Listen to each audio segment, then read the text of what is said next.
ver si está. Ya, ahora sí. Bueno, hoy estamos un poco locos con el sonido, pero ya estamos listos. ¿Estamos despiertos? Sí. Qué bueno, ¿verdad? Ver este plan en Valencia. Ha ido también un equipo de Madrid para ayudar y trabajar en equipo, ¿no? Porque la iglesia, como la palabra de Dios nos enseña, como dice Pablo, es un cuerpo que tiene muchos miembros, pero todos los miembros son necesarios y todos los miembros tienen que trabajar coordinados y bajo una dirección que es la cabeza, ¿no? Entonces, pues vamos a orar un momento por lo que ya debe de estar fluyendo allí.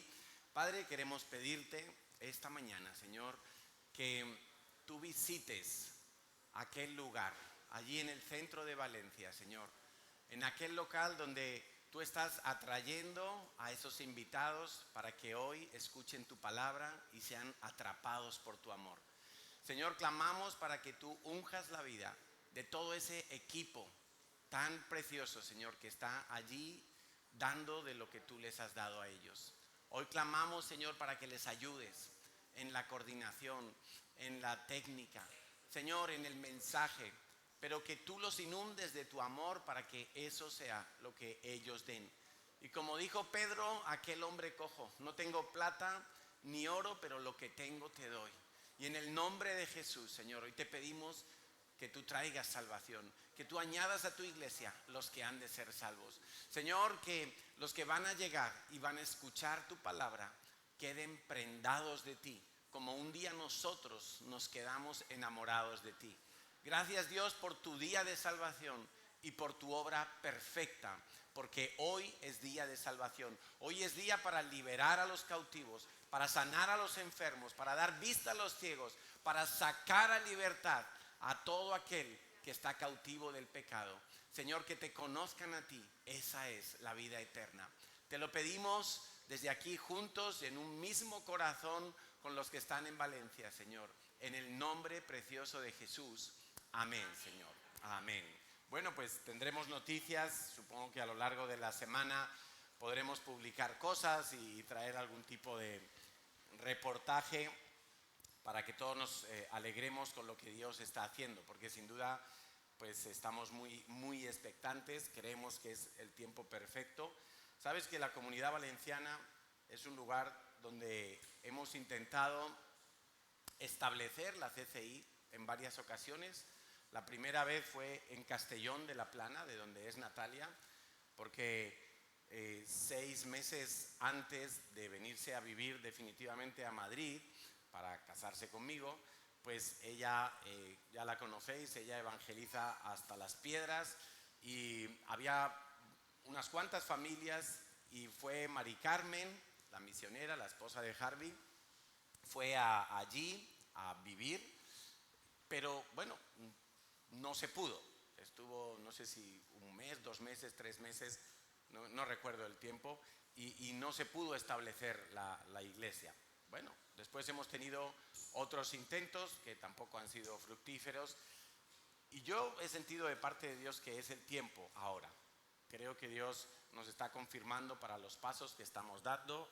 Desde luego Dios me ha hablado en su palabra y es el momento, precisamente Dios me hablaba esta mañana, lo que hablaba el profeta Isaías acerca del Mesías, es el tiempo para dar vista a los ciegos, sacar a libertad a los cautivos, etcétera, etcétera. O sea que si es el tiempo de Dios, pues lo vamos a ver, lo vamos a comprobar, habrá resultado palpable y visible y que todo sea para la gloria de Dios. Así es que estemos orando, estemos pendientes, porque son tiempos muy especiales. Estamos muy contentos, no por lo que pasó anoche, y como he prometido no hacer leña del árbol caído, estamos muy contentos porque veo la mano de Dios moverse. Veo las manos de un portero, pero veo la mano de Dios. Dios está en medio de nosotros. Dios creo que está contento cuando nosotros estamos centrados en hacer su voluntad. Eso es lo más importante, que estemos centrados en hacer su voluntad.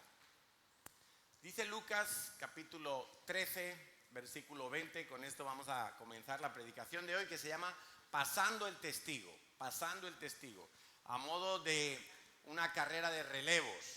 Ahora vamos a ver aquí la foto, una carrera de relevos donde sale un corredor con el testigo es ese palo, ese testigo, y tiene que correr una cierta distancia y entregar el testigo a otro compañero de equipo que sigue la carrera. Ese a su vez se lo vuelve a pasar a otro y así una serie de relevos y van pasando el testigo de uno a otro.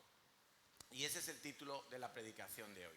Dice Lucas 13, 20 al 21. Son palabras del Señor Jesucristo cuando estaba enseñando y instruyendo al pueblo de Israel acerca del reino de los cielos. Acuérdate que el reino de Israel estaban esperando un Mesías, y el Mesías que ellos estaban esperando era para que reinara sobre aquel Israel, sobre la tierra de Canaán, sobre toda la tierra de Israel, como un rey, como el rey Felipe VI o como la reina de Inglaterra o como cualquier otro rey de las naciones de la tierra.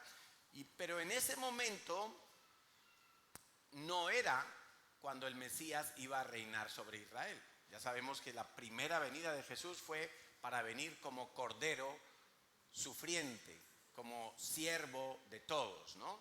Y entonces dice Jesús, ¿a qué compararé el reino de Dios? Y dice, es semejante a la levadura que una mujer tomó y escondió en 3 medidas de harina. Di conmigo, 3 medidas. 3 medidas de harina, hasta que todo hubo fermentado. El reino de los cielos es semejante a la levadura que una mujer introdujo en 3 medidas de harina hasta que todo hubo fermentado, hasta que toda esa masa, esas 3 medidas de harina quedaron impregnadas de alguna manera, quedaron afectadas por la levadura. Y allí empezó un proceso químico que transformó esa harina en algo diferente, en algo que ya se podía cocinar y con unas propiedades diferentes. ¿Y por qué 3 medidas? Yo le preguntaba al Señor, ¿y por qué 3 medidas? Y no una medida o 5 medidas o 1 kilo, qué sé yo. El Espíritu Santo me hablaba de nuestro ser, de nuestra parte integral, de todo nuestro ser, que somos espíritu, alma y cuerpo, de acuerdo a la palabra de Dios. Y el cuerpo tiene que ser afectado por el reino de Dios. Nuestro cuerpo tiene que tener un vigor. Si hay enfermedad, tiene que haber o bien sanidad o bien una gracia de Dios para poder vivir con eso que nos toque vivir, un alivio.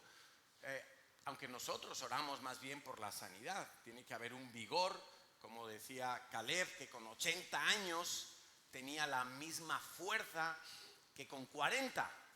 ¿Quién no le gustaría eso, verdad? Yo tengo 54 y ya voy notando que no tengo la misma fuerza, que cuando no me duele aquí, me duele aquí, que cuando está uno siempre. También nuestra alma tiene que quedar afectada por esa levadura, por ese reino de Dios. Mi alma tiene que quedar totalmente sumergida o afectada por el reino de Dios. De manera que toda mi alma queda en un proceso de transformación. Mi mente tiene que ir asemejándose a la mente de Cristo. Yo tengo que tener claridad, tengo que tener entendimiento. Si tú lees la Biblia y no la entiendes, quiere decir que hay algo del reino de Dios que todavía no ha llegado a tu alma. No has dejado que se mezcle, que se amalgame en tu alma. Y tienes que permitirlo para que tu mente empiece a entender las verdades de Dios. Tienes que entender la palabra de Dios. No puede ser, me cuentan que en algunas células estamos leyendo la Biblia y terminan de leer una porción y bueno, ¿y qué ha dicho el pasaje? Y y no recuerdan ni 3 palabras. Eso quiere decir que nuestra mente le queda todavía un trabajo serio, pero es un trabajo que depende de nosotros. Nosotros tenemos que poner nuestra mente en manos de Dios para que el reino de Dios se entremezcle en todos nuestros pensamientos, quede una masa uniforme, bien distribuido el reino de Dios dentro de mi mente, y que yo empiece a pensar de acuerdo a la verdad de Dios, yo empiezo a tener claridad en las verdades de Dios, etcétera, etcétera. Tengo que tener también en mis sentimientos, que es parte de mi alma, tengo que tener un equilibrio. No puedo seguir siendo una persona que todo el tiempo está experimentando unos altibajos impresionantes. De vez en cuando yo pregunto a los líderes, digo, oye, ¿qué ha sido de fulanito o de fulanita? No, ¿qué? Y me doy cuenta que todavía hay muchos cristianos que experimentan unos altibajos emocionales que además son los que están marcando su agenda, sus decisiones y su vida. Y eso no es una persona que ha sido afectada por el reino de los cielos.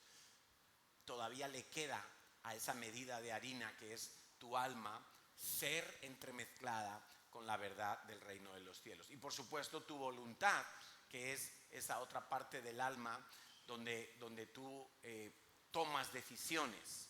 Esa parte también tiene que estar afectada por el reino de Dios. De manera que tus decisiones estén de acuerdo a la voluntad de Dios. En todo, en todo.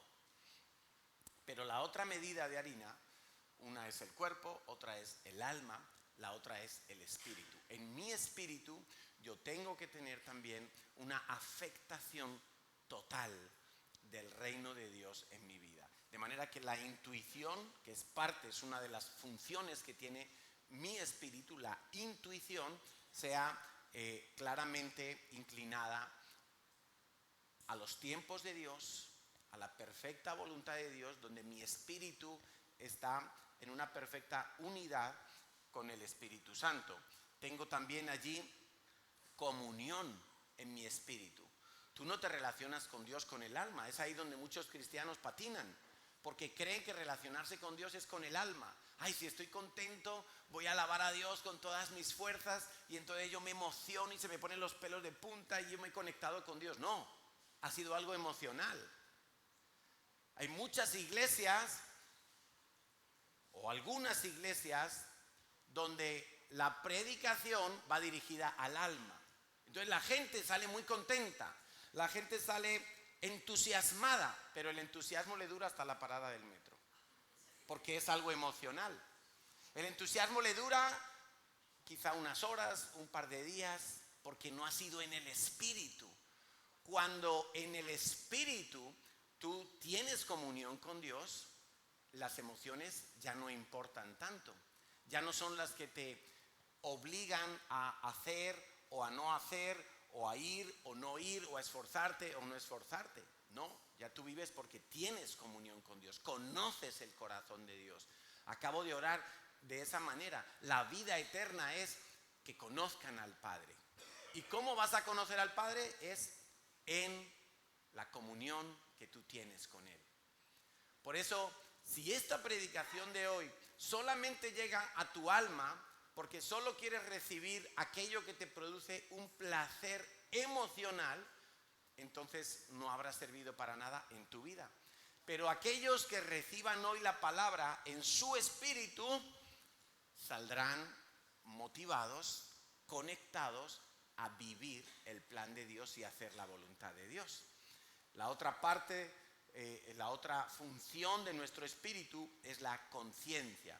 La conciencia es aquella función espiritual por la cual yo puedo discernir qué es bueno y qué es malo. Si mi conciencia está afectada por el reino de Dios, yo voy a saber qué es lo bueno y qué es lo malo. Acuérdate que nuestra conciencia quedó dañada desde el pecado de Adán y Eva. Ellos empezaron a tener un criterio de qué era bueno y qué era malo. Antes de pecar Adán y Eva, ese criterio le correspondía exclusivamente a Dios, Y ellos confiaban en lo que Dios decía que era bueno y lo que Dios decía que era malo. Pero a raíz del pecado, dice la Biblia, sus ojos fueron abiertos, su conciencia fue desvinculada del criterio de Dios y ellos decidieron. Entonces, desde ese momento, y tú lo sabes, hay gente que robar le parece bien, hay gente que estafar le parece bien, hay gente que tener sentimientos homosexuales le parece bien, porque son sentimientos, porque no hago daño a nadie. Hay gente que, etcétera, etcétera, etcétera. Y muchos de nosotros nos hemos dado cuenta que cuando estamos justificando nuestro pecado, en verdad lo que estamos haciendo es blanquear nuestro pecado. Estamos diciendo, no está tan mal, no me quedó otro remedio, no es tan grave. Y eso es porque nuestra conciencia está desvinculada de Dios y en el espíritu todavía no hemos sido afectados por Dios, por el reino de Dios. Porque una persona que su vida se ha quedado afectada por el reino de Dios, en su espíritu, esa persona va a saber claramente que está mal lo que está haciendo o que está bien lo que está haciendo. Lo vas a tener muy claro. No vas a estar a gusto en medio del pecado. Cualquier mentira, por pequeña que sea, va a despertar en ti un temor de Dios. Y vas a decir, no, lo que estoy haciendo no está bien. O lo que estoy a punto de hacer, o lo que estoy meditando hacer, no está bien. ¿Por qué? Porque tu conciencia, afectada por el reino de Dios, te alerta y te avisa y te pone en guardia. Y tú dices, no, ¿cómo voy a hacer yo esto? ¿Cómo haría yo esto? ¿De acuerdo? Como José, cuando estaba en Egipto sirviendo en casa de Potifar. Y la mujer de Potifar quiso acostarse con él. Y él dijo, no, ¿cómo haría yo este mal a mi jefe y a mi Dios? ¿Cómo haría yo este mal? Y meditando él en la posibilidad de adulterar o de fornicar, él dijo, no, ¿cómo haría yo este mal? Su conciencia estaba rendida a Dios. Esas tres medidas representan toda nuestra vida. Todo lo que tú eres, todo lo que tienes, tu tiempo, todo absolutamente. Todas las áreas de tu vida tienen que quedar afectadas por el reino de Dios. Sexualidad, economía, trabajo, matrimonio, tiempo libre, sentimientos, mente, tus compromisos, tus inversiones, cómo administras todo lo que pasa por tus manos. Todo tiene que quedar afectado por el reino de Dios. Eso es el reino de Dios en la vida de una persona. Eso es el reino de Dios. De esa manera se tiene que manifestar. No es que Dios te bendiga, buenos días hermano, aleluya, y tener muchas palabras cristianas, que no digo que estén mal, pero no son seguridad ni garantía de nada. Porque mi lengua también puede estar desconectada de mi corazón.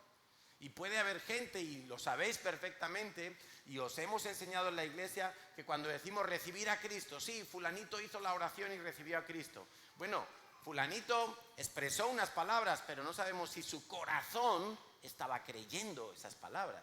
Porque Romanos dice que con el corazón se cree para justicia y con la boca se confiesa para salvación. Pero si no hay en el corazón una creencia, esas palabras no salvan a nadie. Mateo 6:33, lo sabemos muchos de nosotros. Jesucristo dijo, mas buscad primeramente el reino de los cielos y su justicia, y todas estas cosas os serán añadidas. ¿Qué son todas estas cosas de las que Jesús está hablando en ese momento, en ese sermón? Jesús venía hablando de la provisión económica, Jesús venía hablando de tus necesidades como persona, como hombre, como mujer, como esposo, como esposa, como hijo, como trabajador, como un ser vivo.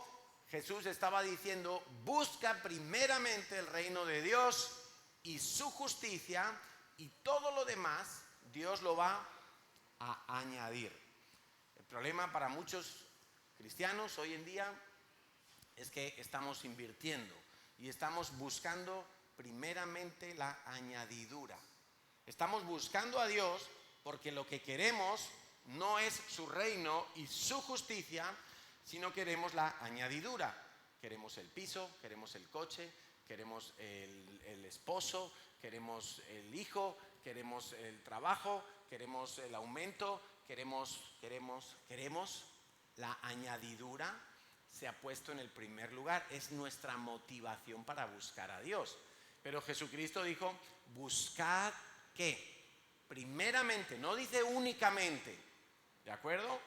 Porque tampoco nos volvemos tan místicos y tan ascetas que pensamos que no necesitamos comer o que no necesitamos un pantalón o un abrigo en el invierno. Claro que lo necesitamos. Necesitamos un lugar donde vivir, necesitamos comida, necesitamos medicinas, necesitamos muchas cosas, pero Dios dice, buscad primeramente el reino de Dios y su justicia. Y todo lo demás, esa es la promesa de Dios. Y todo lo demás, Dios lo va a añadir. ¿Qué necesitas? Un lugar para vivir. ¿Qué necesitas? Un trámite, un documento. ¿Qué necesitas? Todo lo demás, Dios lo va a añadir. Ahora, cuando yo me pongo a perseguir la añadidura, estoy ofendiendo a Dios. Este versículo ya no aplica a mi vida. Se queda en stand-by. Se queda en pausa. No va a funcionar. Yo me puedo desesperar, puedo patalear, puedo llorar, puedo ayunar, puedo orar día y noche, 20 vigilias. Y yo le pido a Dios por la añadidura y no va a llegar. Porque estoy cambiando las prioridades. Dios ha dicho, busca primeramente y todo lo demás, Dios dice, lo voy a añadir. ¿Estamos entendiendo? ¿Por qué a veces no vemos resultados en lo que queremos? Porque lo que queremos no es lo que Dios quiere. Porque lo primero que queremos no es el reino de los cielos y su justicia, sino que estamos queriendo la añadidura. Hemos desviado la mirada, hemos cambiado la prioridad. El secreto es estar enfocado en Dios y en su reino. Y te voy a decir algo sorprendente. Que no se puede sacar de contexto, sino que está ligado a lo que te vengo diciendo. Y es que por encima de Dios no puede haber nada, ni siquiera el fruto de tu don, ni siquiera el servicio que tú le hagas a Dios, ni siquiera, escucha, por encima de Dios no puede haber ni siquiera tus ganas o tu deseo de abandonar un pecado. ¿Te sorprende esto? No puede haber nada por encima de Dios, absolutamente nada. Porque entonces, si yo cambio las prioridades, no va a funcionar conforme a lo que Dios ha dicho en su palabra. Dios siempre tiene que ser la prioridad. Yo le busco a Él. Le busco a Él. Sane o no sane mi enfermedad. Tenga 40 discípulos o no tenga ninguno. Yo le busco a Él. Tenga muchas ganas o pocas ganas de servirle, le busco a Él. Cuando tú le busques a Él como asunto absolutamente prioritario de tu vida, Dios va a añadir todo lo que tú necesitas. Y yo me atrevo a decir que dentro de lo que es la añadidura, ahí entran los anhelos del corazón también. Pero solamente cuando Dios esté en el primer lugar de tus prioridades, de tu búsqueda, de tu entrega, de tu compromiso. Yo he visto gente que intensifican su búsqueda de Dios cuando hay una crisis, cuando alguien está muy enfermo en la familia, cuando hay algo que no tiene solución, cuando hay un problema grave económico, una crisis personal, un matrimonio a punto de romperse. Y entonces, ay, Señor. ¿Y qué están demostrando esas personas? que Dios no es lo primero. Pareciera que es lo primero porque están clamando a Dios, pero no es lo primero, porque solo buscan a Dios por la añadidura. No están buscando a Dios por Dios mismo. Porque cuando no había problema, no buscaban a Dios o buscaban a Dios. Alguien me decía, es más fácil buscar a Dios cuando hay problemas, porque cuando todo va bien, pues estás tranquilo y entonces, ¿cómo era? No, alguien me decía, es más fácil alejarse de Dios cuando hay problemas. Y yo creo que es muy fácil alejarse de Dios cuando todo está bien. Cuando tienes dinero de sobra, cuando tienes todo lo que necesitas, también es muy fácil alejarse de Dios. Manejar el éxito creo que es más difícil que manejar el fracaso. Porque cuando estás abajo es más fácil que llegues a humillarte, porque ya estás abajo. Solo tienes que rendir el corazón, porque todo lo demás ya se ha rendido, ya está quebrado. Y con que te des un poquito de cuenta, ya quiebras el corazón.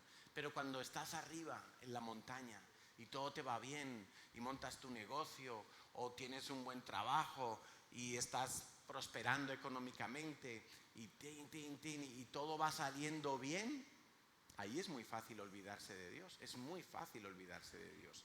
Por eso es importante que bien sea que estás en el hoyo, en el valle de sombra, o bien que estás en la cima de la montaña, que tu prioridad siempre sea Dios. Siempre.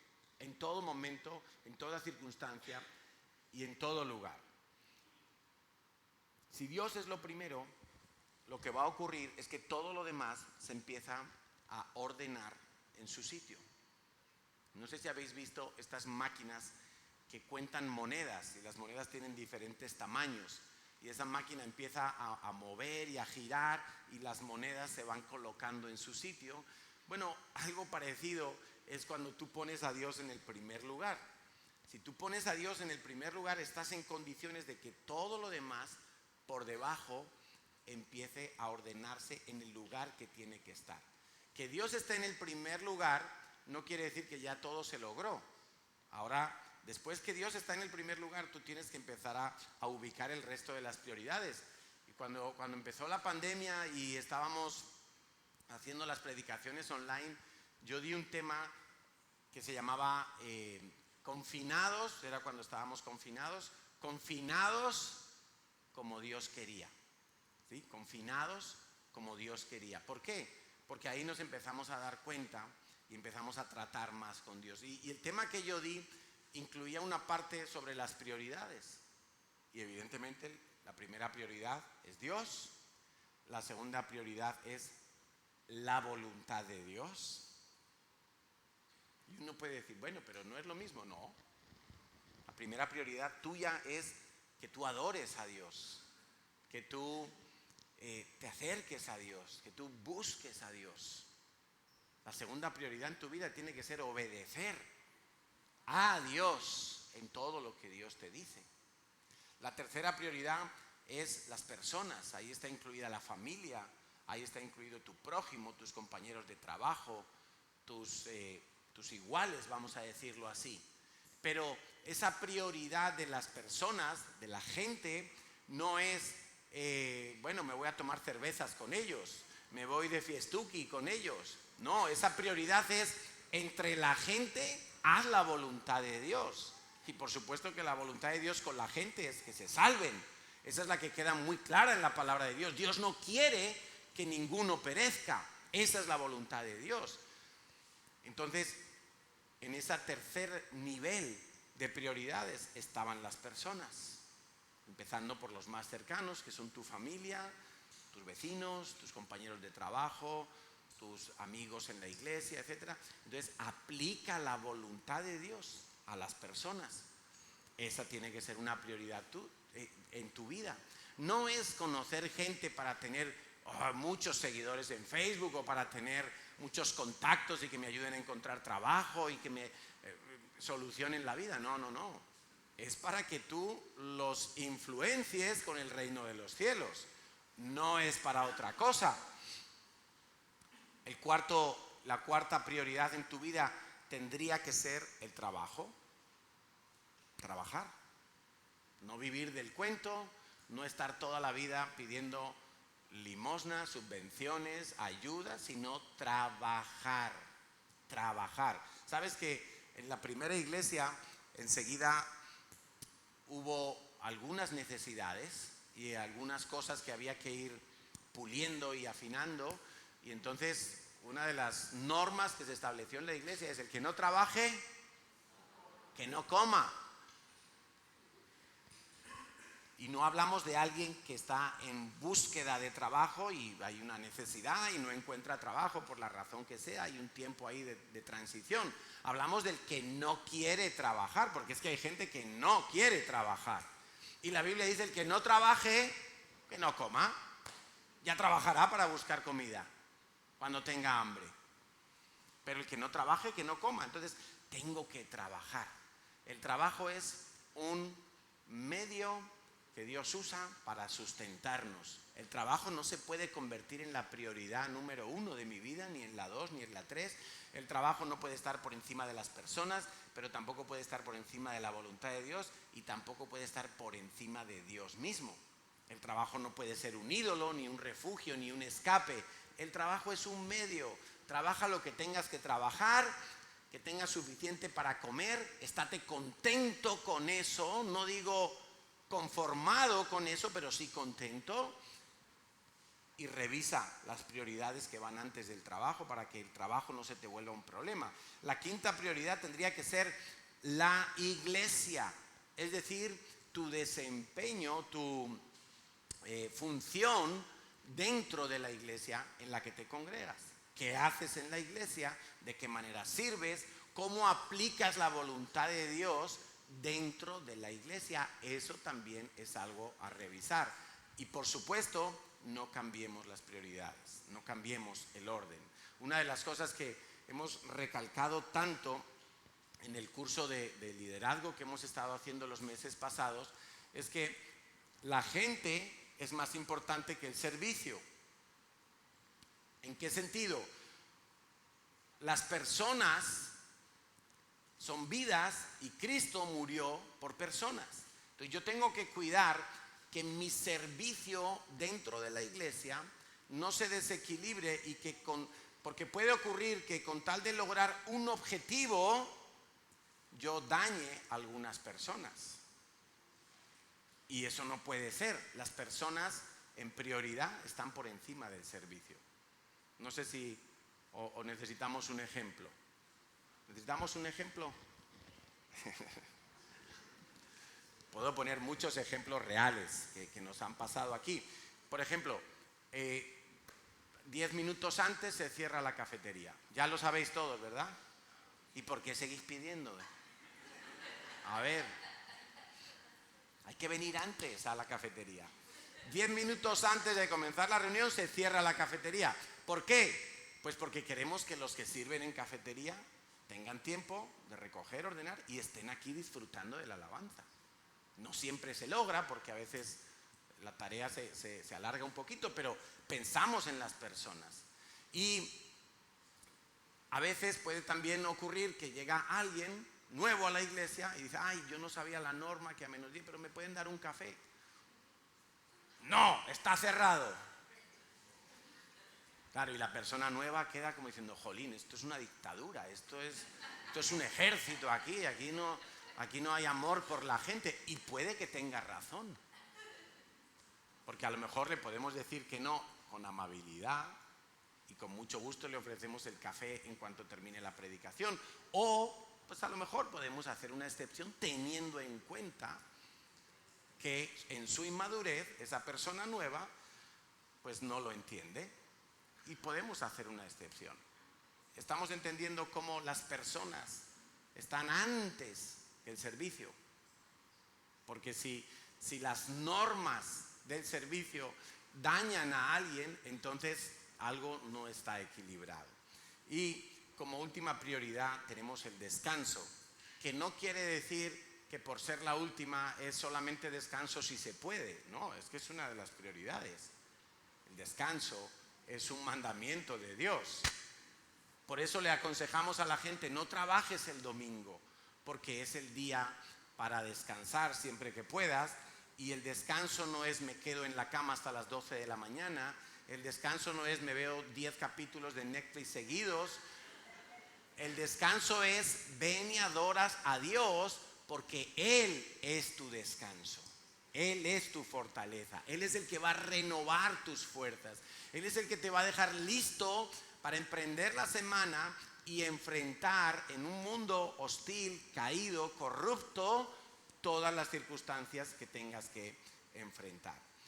Entonces, la vida del cristiano, y nos metemos un poco en el asunto de hoy, la vida del cristiano es una carrera y es una carrera de fondo. Y el apóstol Pablo también nos habla con esta ilustración. Y quiero que vayamos a la versión NTV, 1 Corintios 9, 26 y 27. Y dice Pablo, por eso yo corro cada paso con propósito. No solo doy golpes al aire, como diciendo, no corro alocadamente, sin saber para dónde voy, sin saber cómo lo tengo que hacer. Dice, disciplino mi cuerpo como lo hace un atleta, lo entreno para que haga lo que debe hacer. De lo contrario, me temo que después de predicarles a otros, yo mismo quede descalificado. Entonces, nuestra vida es una carrera de fondo. Yo no sé cuántos años vas a vivir tú, ni siquiera sé los que voy a vivir yo, pero los años que Dios nos tenga sobre la tierra, imagínate, tú eres un corredor de fondo, de maratón. Es una carrera larga, es una carrera que requiere que tú te hagas un planteamiento. Tú sabes que todos los corredores que hacen carreras de larga distancia, como puede ser la media maratón, la maratón o incluso los 10 kilómetros, todos los corredores de fondo se hacen un planteamiento de la carrera. Ellos no salen a correr ahí, no, porque ellos ya conocen su cuerpo, ellos saben cómo dosificarse, en qué momento apretar, ellos estudian sus contrincantes, miran, bueno, es toda una estrategia que también tienen ellos, no solamente es entrenarse duro, sino hacerse un planteamiento de la carrera, es muy importante. Entonces, un atleta de estas características requiere, por supuesto, disciplina para entrenarse, requiere de un carácter. Cuando unos pueden irse a tomar una copa, él no puede ir porque tiene que dormir X horas y al día siguiente la alimentación. Todos los deportistas de élite en este momento se han dado cuenta ya hace varios años que todos los deportistas de élite cuidan muy especialmente también la alimentación, porque antes era solo entrenar y daba igual si comían Coca-Cola, pizza y chorizo. Ahora no. Ahora se cuidan la alimentación, se hacen un plan alimenticio, nutricional y saben cuántas proteínas tienen que comer, cuántos hidratos, cuántos azúcares, en qué momento del día, cuántas veces a la semana. Y eso es una locura. Y los buenos deportistas profesionales están cuidando hoy su alimentación, tanto como sus horas de descanso, como sus horas de entrenamiento, cuidan la alimentación. Entonces, es como un plan integral, ¿no? Y por supuesto, ese atleta requiere perseverancia, requiere una constancia en todo lo que hace. No es que empiezo muy fuerte, me ilusiono y luego aflojo, sino que es un esfuerzo que requiere como una determinación muy fuerte de querer seguir compitiendo. Estamos viendo también hoy en día muchos atletas de élite que abandonan porque no soportan la presión de la competición. Hemos visto a gimnastas, mujeres, hemos visto a tenistas, hemos visto futbolistas incluso, y se retiran de repente de la competición porque dicen, esto es demasiada presión, no lo soporto. Claro, muchas veces empiezan a competir con 15, 14 años y claro, cuando tienen 20 están más quemados que la pipa de un indio. Están que ya no aguantan nada. ¿Por qué? Porque empezaron demasiado temprano a recibir una presión impresionante de mantenerse en un nivel muy alto. Por lo tanto, también requiere madurez esta carrera que nosotros vamos a correr. Y no solo es una carrera de fondo, que creo que todos lo podemos ubicar bastante bien. Esta es una carrera que no es los 100 metros lisos, no es hago un sprint y ya terminé. Algunos viven así, hacen un sprint el domingo y vienen a la iglesia y ¡shum! Pero luego toda la semana ya no siguen corriendo. No, la carrera del cristiano es una carrera de fondo. Y no solo de fondo, es una carrera que tiene muchos obstáculos, muchos. Es ilusorio pensar que por ser cristianos no vamos a tener obstáculos y dificultades en la vida. Y tristemente a veces hemos predicado de esa manera, cuando vamos a hablarle a la gente, ¿no? Ven a Dios y se acaban tus problemas. No, ¿cómo se acaban los problemas? Si los problemas nunca se van a acabar. Es más, benditos problemas. Porque nos hacen doblar las rodillas, porque nos hacen clamar a Dios. Los problemas no se van a acabar. Yo pienso que se van a incrementar. Pienso que se van a incrementar porque vamos a tener problemas parecidos a los de antes. El policía corrupto, el jefe injusto, el gobierno abusivo, los mismos, más otra clase de problemas, porque cuanto más te comprometes con Dios, más el diablo va a querer estorbar en tu vida, porque tú te estás convirtiendo en luz para alumbrar a otros y al diablo eso no le gusta. Y el diablo va a querer desanimarte, dividirte, enfrentarte, va a querer influenciarte de manera que tus dones se perviertan, etcétera, etcétera, etcétera. Entonces se van a incrementar los problemas y la naturaleza de los problemas. Pero el punto que yo quiero destacar hoy es que nuestra carrera es además una carrera de relevos. Cuando hay una carrera de relevos, normalmente hay 4 corredores, cada uno corre X distancia y le pasa el testigo al siguiente. Claro, cuando el primer corredor de un equipo recorre su distancia, entrega el testigo, para él ha terminado la carrera, pero para el equipo todavía no ha terminado la carrera. Él ya recorrió su distancia y se esforzó al máximo en ese trayecto, pero pasa el testigo y él ya solamente se queda mirando a ver cómo lo hace el resto del equipo. Para él terminó la carrera, para el resto del equipo no, hasta que el último haga el trayecto final y entre a la meta. Por eso yo creo que también nuestra carrera es una carrera de relevos, porque Dios es un Dios que quiere que pasemos el testigo a otros. Y aquí quiero hacerte pensar. Esta semana a mí me hicieron pensar y me preguntaron lo siguiente: ¿quién o qué personas han sido las que más han impactado tu vida espiritual? Y yo me puse a pensar en la respuesta. Y mi conclusión fue, bueno, en mi primera etapa de cristiano, más o menos 2, 3 años de cristiano, 2, 3, 4 años de cristiano, la persona que más me influenció en la vida espiritual fue Harvey. Él fue el que me pastoreó, él fue el que me instruyó las primeras lecciones bíblicas. Y a partir de ahí, en algún momento, fueron Enrique y Emma, nuestros pastores principales. Ellos definitivamente han impactado mi vida a nivel espiritual. Lo que soy hoy es en gran medida por la instrucción que he recibido de ellos. Ahora la pregunta es para ti también: ¿quién ha impactado tu vida espiritualmente? ¿Quién ha sido la persona o las personas, no deberían de ser tantas, que han impactado tu vida? Quiero que lo pienses un momento, que tomes 5 segundos y pienses, ¿quiénes son esas personas que han impactado tu vida? ¿Cómo lo han hecho? Ellos llegaron con un testigo y te lo pasaron. Ellos te dieron de lo que tenían.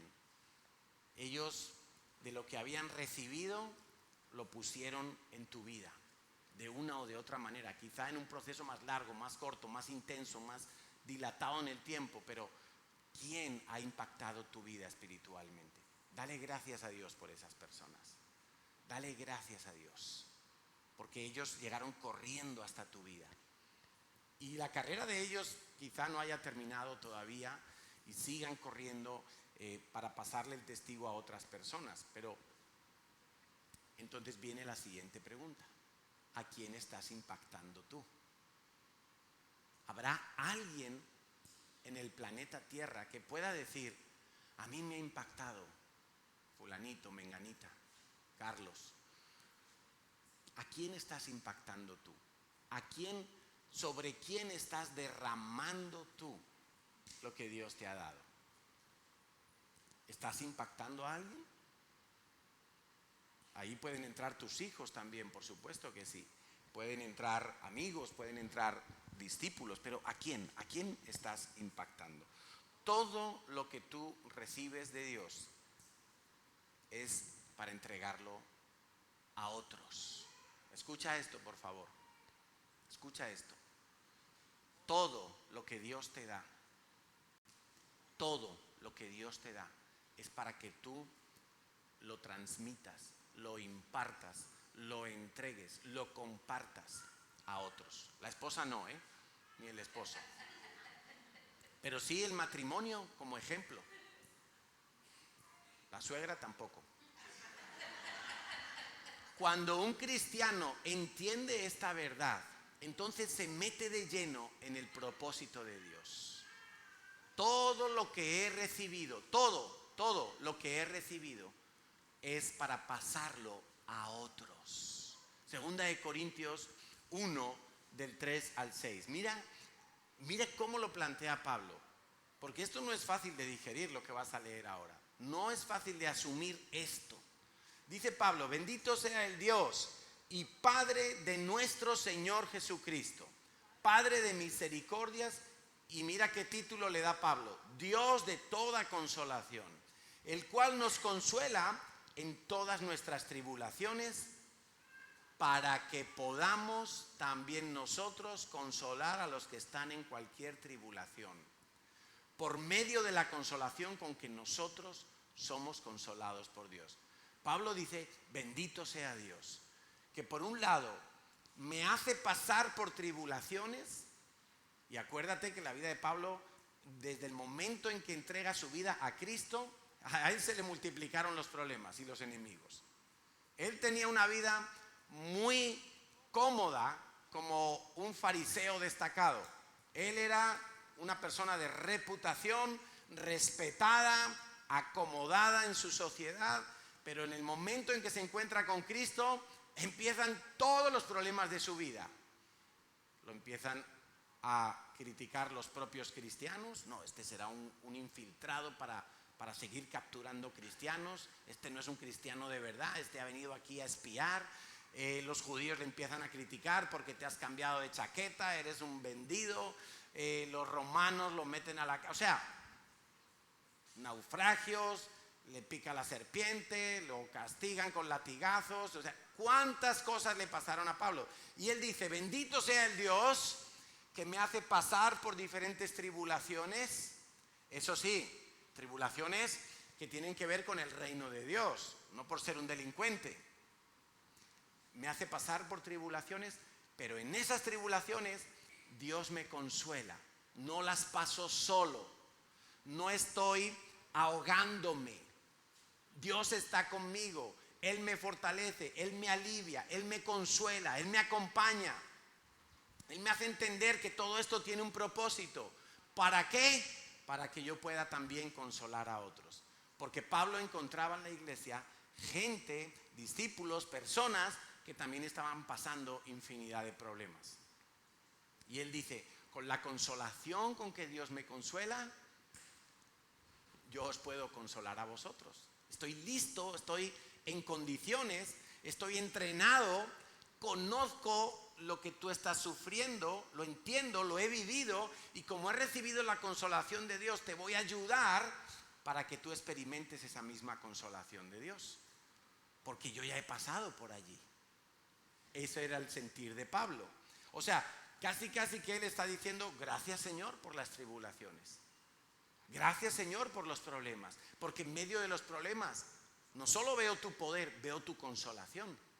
Veo tu abrazo en mi mundo interior. Y con ese mismo consuelo yo abrazo a los demás. Dice Pablo, versículo 5, porque de la manera que abundan en nosotros las aflicciones de Cristo. Aflicciones de Cristo es un término que solamente aplica para los que se comprometen en hablar de Cristo a otros. Si tú no estás dispuesto a eso, tranquilo que este pasaje no es para ti, ni muchos otros. Pero si tú estás comprometido con Barcelona, con Cataluña, con España, si tú estás comprometido donde Dios te lleve a hablar de Cristo, este pasaje es para ti e incluye las aflicciones de Cristo. Todo creyente que hable en el nombre de Jesús va a tener aflicciones. Esa es la pura verdad. Y no queremos suavizarla y no queremos blanquearla. Esto es para machos, esto es para valientes, esto es para gente comprometida. Esto es para gente que no viene a la iglesia solamente para que Dios le prospere económicamente o para que Dios le sane una enfermedad. Esto es para la gente que se identifica 100% con Jesucristo. Le esperan aflicciones, las mismas aflicciones de Cristo. Y dice Pablo, porque de la manera que abundan en nosotros las aflicciones de Cristo, así abunda también por el mismo Cristo nuestra consolación. No vienen solas las aflicciones. Y la única manera, piensa en esto, la única manera de que tú experimentes el consuelo de Dios es que tú estés en una aflicción de Cristo. ¿Te has dado cuenta? Si tú no estás afligido, no necesitas consuelo, ¿verdad? Si estás sano, no necesitas sanidad. Si estás libre, no necesitas libertad. Pero si estás afligido, necesitas consuelo. Y la única manera es estar afligido en Cristo o por causa de Cristo. Dice, así también por el mismo Cristo abunda nuestra consolación. Y dice el 6, pero si somos atribulados, dice Pablo, no es para que yo sea consolado, es para que tú seas consolado. Es que me parece espectacular. ¿Cómo piensa Pablo? ¿Cómo se plantea la vida Pablo? O sea, Pablo ya se salta una etapa y dice, yo soy atribulado porque el destino final es que a través de todo lo que yo viva, yo te pueda consolar a ti. Él ya se salta su propia consolación. Porque no se detiene en sí mismo. Porque no está buscando su beneficio. Está pasando el testigo. ¿Te das cuenta? Si soy atribulado, es para vuestra consolación. ¡Wow! Me parece espectacular. Si cada uno de nosotros pudiéramos pensar de esa manera, asumir estas verdades. Dice, si somos consolados, es para vuestra consolación y salvación, la cual se opera en sufrir las mismas aflicciones que nosotros también padecemos. Pablo le está diciendo a la iglesia, ¿sabes qué? ¿Estás dispuesto a sufrir por Cristo? ¿O solo quieres el glamour de la vida cristiana? ¿Estás dispuesto a identificarte con Cristo en la cruz y en las aflicciones? ¿En la persecución? ¿En las cárceles? ¿En los latigazos? ¿En el desprecio? ¿En la ofensa? ¿En el insulto? ¿O solamente quieres el glamour de la vida cristiana? Solamente quieres las bendiciones. Pero es que la consolación también es una bendición. Pero solo puede venir por medio de la tribulación. Y a mí este enfoque me parece brutal, me parece impresionante. Si yo soy perdonado, es para perdonar y para que otros lleguen a perdonar. ¿Te das cuenta?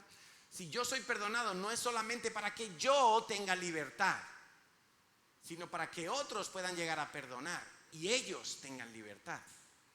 Si yo soy bendecido, no es para que simplemente yo disfrute esa bendición, es para que yo pueda bendecir a otros y que otros vivan en la bendición de Dios. si soy enriquecido, si soy discipulado, todo lo que tú recibas, no seas tan corto de visión que piensas en tu beneficio, en lo que a ti te afecta, sino que es para llegar a impactar a otros. Es para que la levadura entre en más personas. Ahí es donde tiene todo el sentido de Romanos 8:28. A los que aman a Dios, todas las cosas les ayudan a bien. Esto es, a los que conforme a su propósito son llamados. Y esa es la parte que algunos ignoran, la segunda parte del versículo. Todo el mundo sabe, a los que aman a Dios todo ayuda para bien. Y ahí lo terminamos, ahí le ponemos el punto y aparte. Pero no, sigue diciendo, esto es. O sea, a los que aman a Dios, todas las cosas les ayudan para bien. Esto es, a los que conforme a su propósito son llamados. O sea, que estamos viendo básicamente dos condiciones. Aman a Dios y conforme a su propósito son llamados. A esos, a los que tienen las dos. Aman a Dios y conforme a su propósito son llamados. Aman a Dios por sobre todas las cosas, es el número uno de su vida, está lo primero en la prioridad, incuestionablemente, conforme a su propósito son llamados. No se lo quedan todo para ellos. Están viviendo el propósito de Dios, alcanzar más personas. Hay un testimonio que leí en estos días que me cautivó tanto, y es acerca de un matrimonio, dos matrimonios suecos que en 1921 fueron como misioneros a el Congo, en África, en el corazón de África. Y ellos fueron como misioneros y entregaron allí sus vidas, estuvieron varios años, había muchas enfermedades y uno de los matrimonios tenía un hijo pequeño y estando allí la mujer quedó embarazada y tuvieron una niña, la llamaron Aina, que es un nombre típico de Suecia, por cierto. Yo solo conocía a una niña que se llamaba Aina y era de aquí, de Cataluña. Ahora me entero que es un nombre sueco. Bueno, pues estando allí en el Congo, la madre da a luz y 17 días después la madre se muere por la malaria. Entonces queda el padre con el niño que tenía como 3 añitos o así y la bebé. Y entonces este hombre está totalmente abatido, se ha quedado viudo con 2 niños pequeños y él decide volverse a Suecia. Él decide regresar y entonces cuando va a hacer el viaje de regreso le dicen, mira, tu bebé es muy pequeñita, no va a soportar el viaje porque pues, es lactante todavía y tú no vas a tener cómo ayudarla, es un viaje peligroso hasta que llegues y pases la frontera y cojas el barco y bueno, entonces el hombre decide entregar su hija al otro matrimonio de misioneros suecos y lo dejan allí. Antes de todo eso, ellos ya estaban dudando si era la voluntad de Dios que ellos siguieran en el Congo, porque habían estado un tiempo y no habían tenido fruto.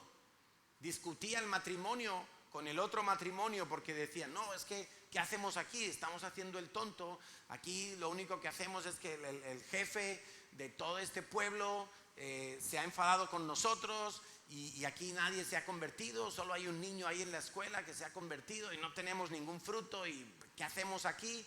Estando en todo ese dilema, la madre se muere y pasa todo esto. Entonces este hombre se vuelve a Suecia, deja a la bebé con el otro matrimonio. El otro matrimonio adopta a la niña, pero a los 8 meses los dos mueren repentinamente.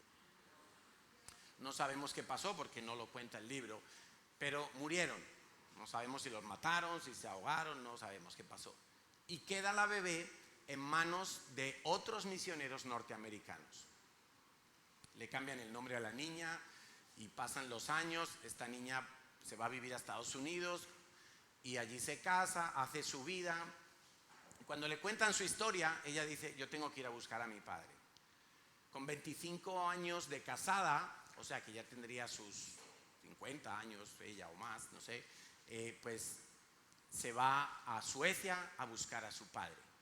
Y encuentra a su padre en Estocolmo, viviendo en un apartamento oscuro, sucio. Cuando entra ella en el piso, ve a su padre, un hombre totalmente deprimido, alcoholizado, devastado. Entonces ella entra y el hombre había tenido otro hijo, medio hermano de esta niña, esta mujer ya. Entonces quiero leerte lo que pasa en esa conversación.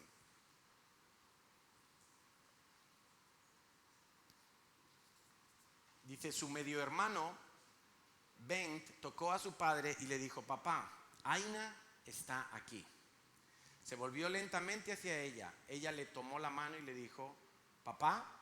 Él empezó a llorar diciendo: nunca quise regalarte. Su medio hermano, después de llorar con él por un tiempo, ella dijo: está bien, papá. Lo tomó en sus brazos, lo sostuvo como un bebé y ella le dijo: Dios cuidó de mí. En ese momento su padre se puso rígido, de repente, y las lágrimas se detuvieron. Y dijo: Dios se olvidó de todos nosotros. Nuestras vidas han sido así por culpa de Él. Estuve en África todo ese tiempo y solo un pequeño niño se convirtió y luego tu madre se murió. Dios nos abandonó. Es culpa de Él. Mi depresión, mi adicción al alcohol y lo mal que estoy. Mientras limpiaba las manchas de tabaco de su barbilla, ella le dijo: papá, tengo una historia que contarte. Es real.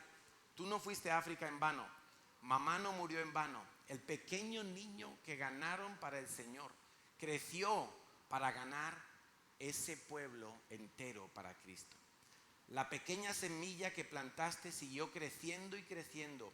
Hoy hay 600 personas africanas sirviendo a Dios a tiempo completo. Estamos hablando 50 años después.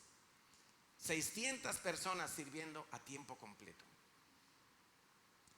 Porque fuiste fiel al llamado de Dios para tu vida. Unos años después de ese encuentro, Aina asistió a una conferencia de evangelismo de alto nivel en Londres, donde se dio un informe de la nación de Zaire, que es como se pasó a llamar el Congo. Se cambió de nombre a Zaire. El superintendente de la iglesia de Zaire, que representaba a unos 110,000 creyentes bautizados, habló con elocuencia de la difusión del evangelio en su nación. Aina le preguntó si alguna vez había oído hablar de David y Svea Flot, sus padres.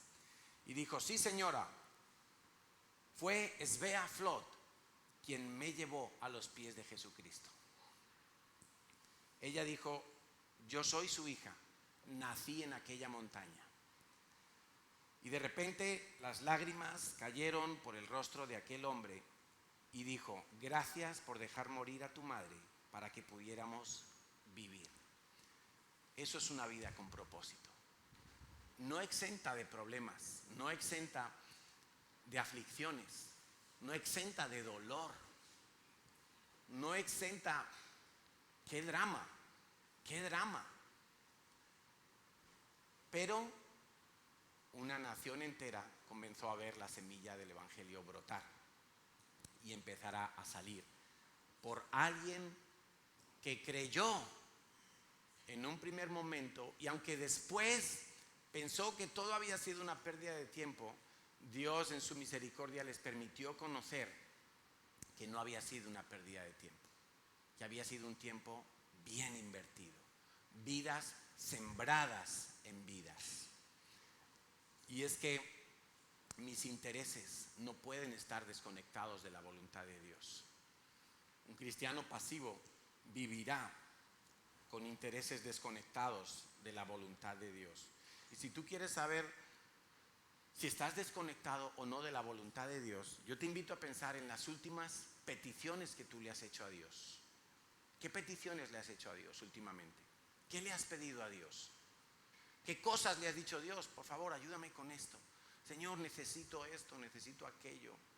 ¿Qué le has pedido a Dios? ¿Cuántas de esas peticiones están relacionadas con el reino de los cielos? ¿Cómo están conectadas con el reino? ¿Están conectadas con el reino de los cielos?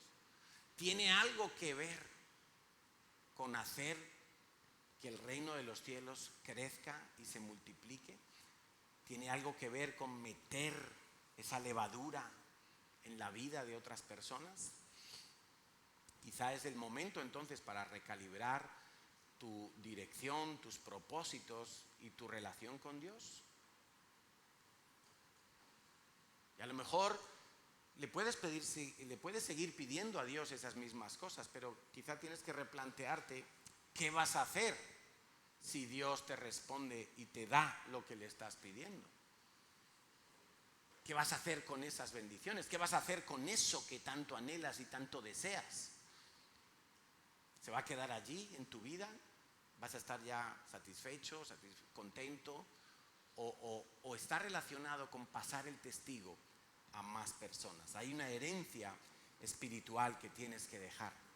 Hay una herencia que tiene que ver con el reino de los cielos que tienes que escriturar.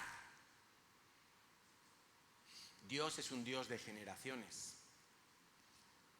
Dios le dijo a Abraham en Génesis 12, del 1 al 3, pero Yahweh había dicho a Abraham: vete de tu tierra y de tu parentela y de la casa de tu padre a la tierra que te mostraré. Haré de ti una nación grande y te bendeciré. ¿A quién le gustan esas palabras? A cualquiera, ¿verdad? Si Dios nos dice: oye, Carlos, venga, vete al Zaire, que te voy a bendecir. O vete a... Tenemos una amiga que vive en las Islas Canarias y cuando se ha enterado que estamos abriendo misión en Valencia, dice: ay, ¿por qué no vienen a Canarias? Y yo: vamos. Y me enseña la foto de la casa donde vive y es así, se ve el mar allí. ¡Wow! Digo: wow, qué guay, ¿no? En Canarias. El clima todo el año así, en manga corta, no hace falta abrigo, ni calefacción, ni nada. Dice: te bendeciré, pero es que ahí no acaba todo. Ahí no acaba el propósito de Dios, de lo que Dios le dijo a Abraham. Dios le dice a Abraham: engrandeceré tu nombre y serás bendición. La bendición no es solo para ti. La bendición va a pasar por tu vida y se va a notar. Claro que sí. La gente va a saber que tú eres alguien bendecido por Dios. Pero tú tienes que ser de bendición para otros. Y ahí está el versículo que para nosotros ha sido una columna de esta iglesia: bendeciré a los que te bendijeren y a los que te maldijeren maldeciré. Por eso nosotros amamos a Israel y bendecimos a Israel y queremos el bien para Israel. No hablamos de la política, hablamos de la nación, de la raza, de los israelitas, no simplemente del suelo, de la tierra. Que a veces hemos ido a Israel y yo veo gente cogiendo agua del Jordán para llevársela a casa. Digo: ¿pero qué haces? ¿Ya estás con el becerro de oro? ¿Que te vas a duchar luego en tu casa con agua del Jordán o qué? Ay, que Dios me bendiga. Por favor. O guardándose tierrita de allí de Jerusalén. Suelta los ídolos, por favor. Eso es anatema. ¿Qué haces con eso? Si es Israel, es el Israel de Dios, los descendientes de Abraham, a quien nosotros queremos bendecir. Y por cierto, nos han dado más plazas para Israel, Porque madre mía, o sea, dijimos esta semana: no, hay 20 plazas solo. Ya están llenas. Entonces esta mañana he hablado con mis pastores, digo: o sea, que por favor, darnos más plazas, que va a haber una guerra en la iglesia. Es que se están peleando por entrar a pagar ahí en la oficina. Digo: no puede ser. Bueno, tenemos 10 plazas más, que lo sepáis. Entonces, este es uno de los versículos que para nosotros ha sido una de las razones por las que amamos a Israel y lo expresamos en medio de esos viajes. Bendeciré a los que te bendijeren. Pero el punto es ese: ¿a quién le estás pasando tú el testigo? ¿Qué estás haciendo con las bendiciones que Dios te ha dado? ¿Las estás disfrutando tú? Muy bien, te felicito. Pero quiero que sepas que ese no es el propósito final. Ni siquiera es el propósito completo. Es una pequeña parte.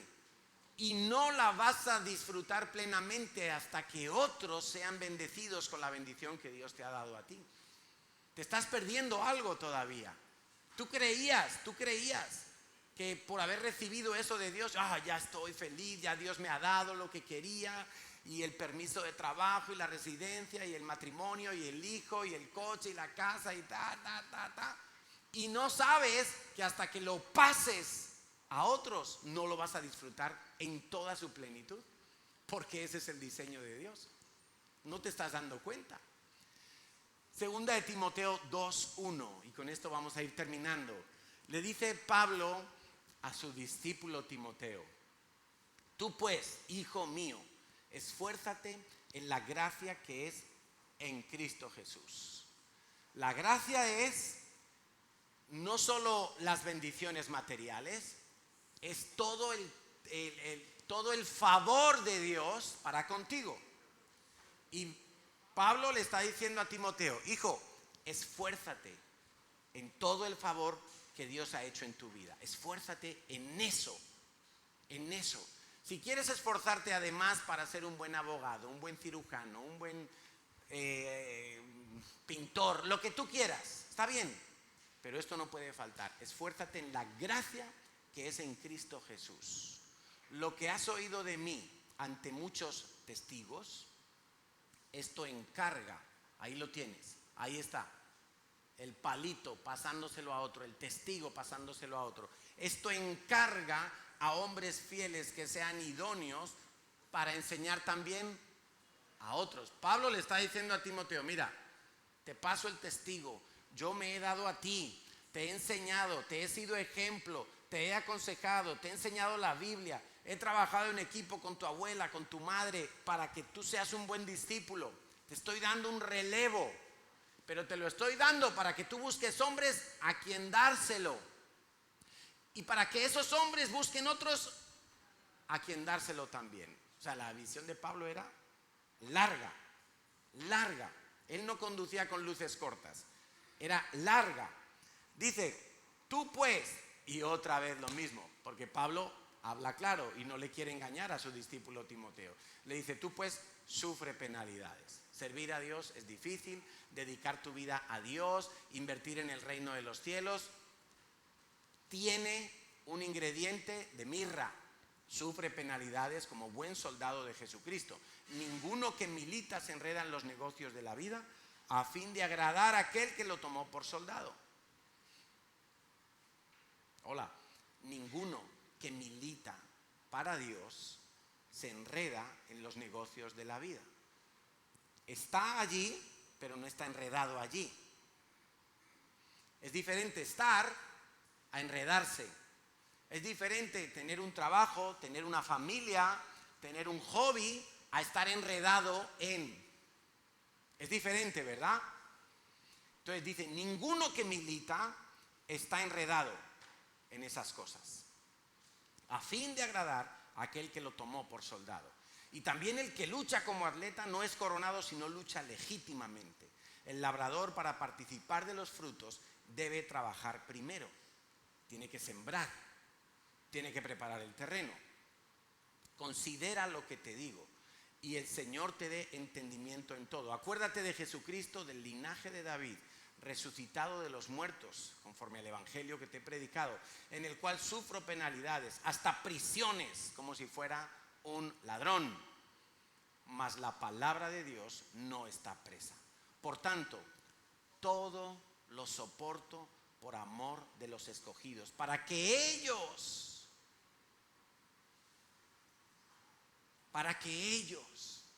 Él no dice aquí el chacho del paseo soy yo. Él no está pensando solamente en él. Él está diciendo para que ellos obtengan la salvación que es en Cristo Jesús con gloria eterna. Palabra fiel es esta: si somos muertos con Él, también viviremos con Él. ¿Cuál es la forma de morir con Cristo? Que no me enredo en las cosas de la vida, no me enredo, no me quedo allí atascado.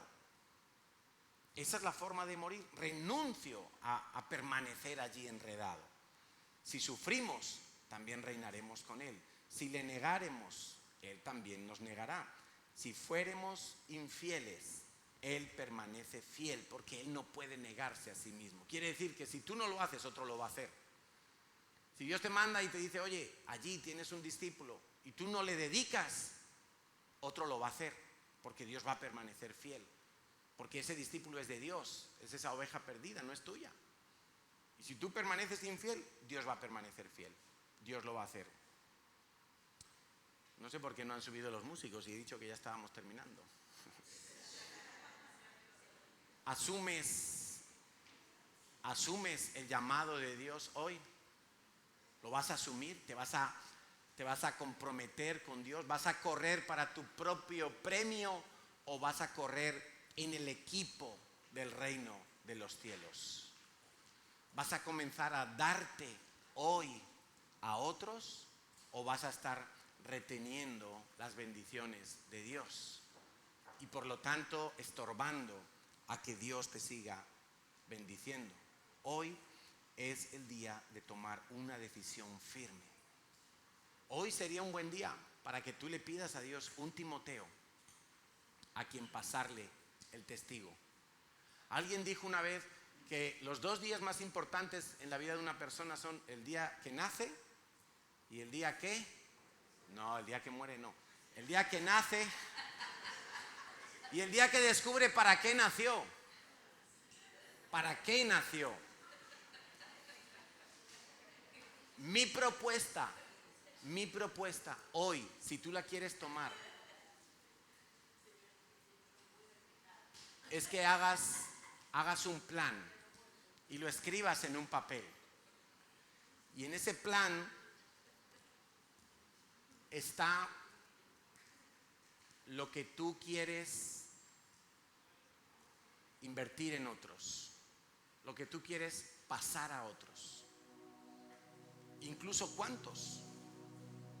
Alguien se puede atrever a pedir un Timoteo y está bien, pero alguien puede pedir 3, 5, 10 Timoteos. Aquel hombre de Suecia, 1 ganó en África, 1 solo. Y él pensó que era poca cosa, porque además era un niño el que fue ganado. Pero ese niño creció y evangelizó a todo el pueblo y formó una escuela ministerial que empezó a extenderse por toda su nación. 1 no es poco, ninguno es poco. Haz un plan. Yo te reto a que hagas un plan y lo escribas en una hoja y lo metas en tu Biblia. Y todos los días, cuando vayas a leer tu Biblia, recuerdes el plan, lo veas, lo repases, lo retoques quizá, pero para que todos los días ores, renovando tu compromiso con Dios. Padre, en esta mañana queremos pedirte perdón por nuestro egoísmo. Queremos pedirte perdón por la manera egoísta de acumular bendiciones y por haber perdido de vista que tú eres un Dios de generaciones. Como Pablo le dijo a Timoteo cuando estaba viendo hasta 3 generaciones por delante, Señor. Así también yo personalmente, Padre, quiero invertir mi vida.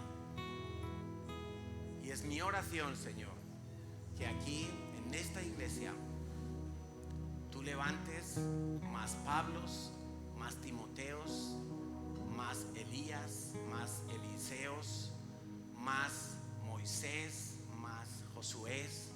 Señor, es mi oración que aquí tú hoy selles corazones, abras la mente de tus hijos para que entiendan esta palabra, Señor, para que el diablo no la pueda robar, que el diablo no pueda robar esta palabra, Señor. Que tú encuentres aquí hoy buen terreno, como dice Marcos 4:20. Estos son los que fueron sembrados en buena tierra, los que oyen y reciben la palabra y dan fruto al 30, al 60 y al 100 por 1. Señor, reino de los cielos hoy sea introducido a nuestras vidas, como aquella levadura fue introducida en las 3 medidas de harina, hasta que todo quedó fermentado, hasta que no hubo ni un solo gramo que quedó sin ser afectado. Así queremos entregarte toda nuestra vida, Señor. El tiempo, las fuerzas, los recursos, las habilidades, los dones, los talentos, las ganas, Señor. Queremos entregarte todo lo que tú nos has dado, material, en recursos humanos, Señor, en conocimiento. Queremos ponerlo todo como un testigo que tiene que ser pasado a otras personas, Señor. Y en fe bendigo a esos Timoteos que te están pidiendo hoy, algunos en este lugar. Bendigo a esos Timoteos, Señor, para que tú los prosperes conforme a tu plan, conforme a tu tiempo. Bendigo a esos que vendrán después de los Timoteos, Señor, hasta la 3ª y 4ª generación. Bendigo, Señor, a los que hoy te van a obedecer, a los que hoy han creído a tu palabra y la han recibido y la han guardado en su corazón. Bendigo, Señor, a aquellos que van a tomar una hoja de papel y van a escribir allí un plan y te van a contar sus anhelos, pero van a ponerte a ti por encima de todo, Señor. Bendigo, Señor, a aquellos que hoy están abriendo sus manos para no retener más ninguna bendición, sino pasarla a otra generación. Señor, los bendigo. Creo que este es el tiempo donde tú vas a obrar sobrenaturalmente en aquellos que están dispuestos a pasar el testigo. Bendigo, Señor, a aquellos que hoy, aunque se hayan asustado por las aflicciones de Cristo, pero te han dicho: Señor, yo quiero ser como Pablo, yo quiero vivir como Timoteo, estoy dispuesto a ser un soldado de Jesucristo. Señor, sé que tú me consolarás, sé que tú me vas a acompañar, sé que no va a ser pérdida de tiempo, sé que no habrá nada que pueda estorbar, Señor. Y yo no quiero ser uno de los que se retira para que tú lo hagas con otro. Yo quiero estar allí, Señor, cuando tú pases lista, cuando tú pidas voluntarios. Yo quiero ser uno de esos, Señor. Quiero que mi vida sea para servirte, quiero que mi vida sea para dar lo que tú me has dado a otros, Señor, y que en manos de esos otros sea multiplicado. Porque quizá yo llegue a 1, a 2, a formar 3 en toda mi vida, pero, Señor, ¿a cuántos llegarán esos? Solo está en tus manos está el poder, en tus manos está la multiplicación, porque tú eres un Dios de generaciones, Señor. Y bendiga, que extienda su amor y te muestre favor. Dios te mire con agrado y te dé paz. Tú eres el Dios que multiplica, tú eres el Dios que bendice, Señor. Tú eres el Dios que agranda, eres el Dios que amó el mundo. Bendiga, extienda su amor y te muestre favor. Dios te mire con agrado y te... Queremos bendecir a nuestros hijos, a los discípulos que hoy tenemos, a los que tú nos vas a dar, Señor, a las generaciones que se van a levantar. Y todo será para tu gloria, Señor. Todo será para exaltar tu nombre. Los que tú vas a levantar en Barcelona, los que vas a levantar en Valencia, los que estás levantando en Madrid, en Sevilla, en el Redil, en Portugal, en Inglaterra, en Alemania, en Suiza, los que tú estás levantando en otros lugares, Señor, será para la gloria de tu nombre. Queremos pisar el acelerador, Señor, porque sabemos que el tiempo es corto. Bendigo a los que están aquí hoy, Señor. Te pido que tu espíritu los despierte, que tu espíritu los inquiete, Señor, que los incomodes para que comiencen a dar su vida a otros.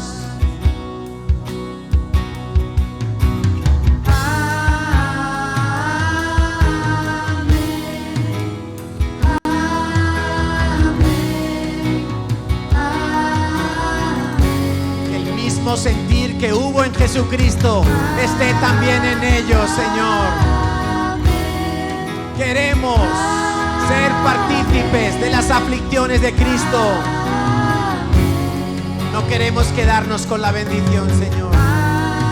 Sería injusto, sería egoísta, sería falto de propósito y de visión. Queremos pasarlo a otros, Señor. Queremos invertir nuestras vidas en otros. Queremos extender nuestras manos a otros. Que así sea, Señor. Que así sea, Señor. Porque tú eres el que lo ha dicho. El sembrador salió a sembrar. Y ciertamente, Señor, unos siembran, pero luego vienen otros y riegan.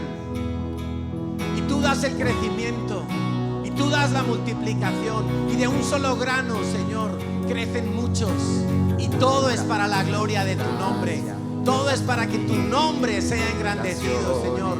Porque no se trata de nosotros, sino de ti, Dios.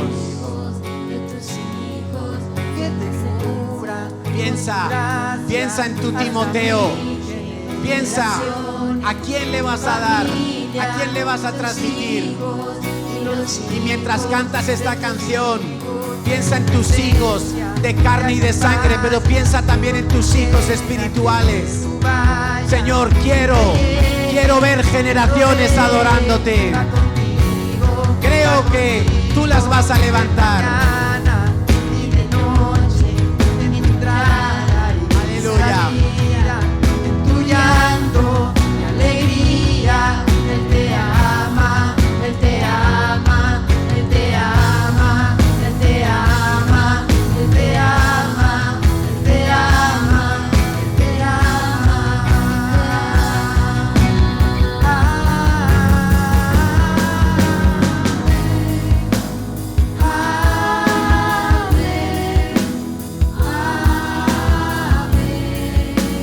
Que así sea, Señor.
Quiero recordarte lo que te dije al principio, que ni siquiera luchar contra un pecado tiene que estar por encima de Dios mismo.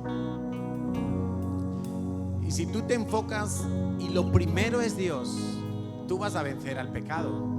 Claro que sí, porque esa es la voluntad de Dios. Lo vas a vencer, lo vas a derrotar fácilmente. Pero los que cometieron el error de estar enfocados en un problema, en un pecado, en una atadura, en una crisis, en una situación, o quizá incluso en una bendición, dejaron de tener a Dios en primer lugar y pasan toda la vida dando vueltas al mismo lugar, como aquellos israelitas en el desierto. Por eso pon a Dios en el primer lugar y a su voluntad, y Él hará todo lo demás. Amén.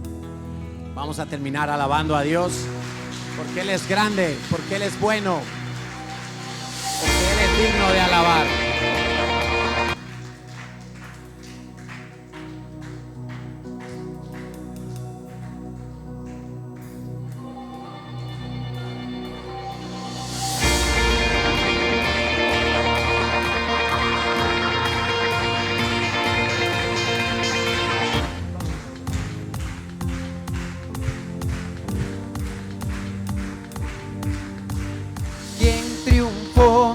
Sobre la muerte, nuestro Dios, grande y fuerte, Emmanuel, Dios con nosotros, nuestro Rey. Oh.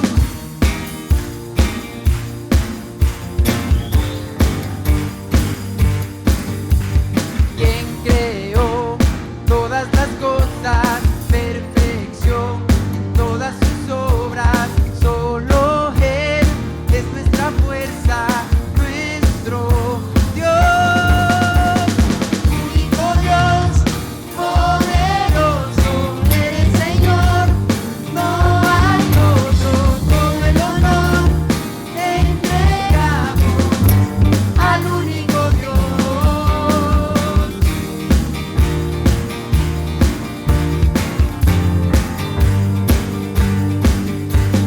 Quien creó todas las cosas, perfección, todas sus obras, solo Él es nuestra fuerza, nuestro Dios, único Dios, poderoso, eres Señor, no hay otro, todo el honor entregamos al único Dios. Único Dios, poderoso, eres Señor, no hay otro, todo el honor entregamos al único Dios. Santo y perfecto Dios, santo y magnífico, nadie es como tú, Señor. Santo y perfecto Dios, santo y magnífico, nadie es como tú, Señor. Único Dios, poderoso, eres Señor, no hay otro, todo el honor entregamos al único Dios. Único Dios, poderoso, eres Señor, no hay otro, todo el honor entregamos al único Dios.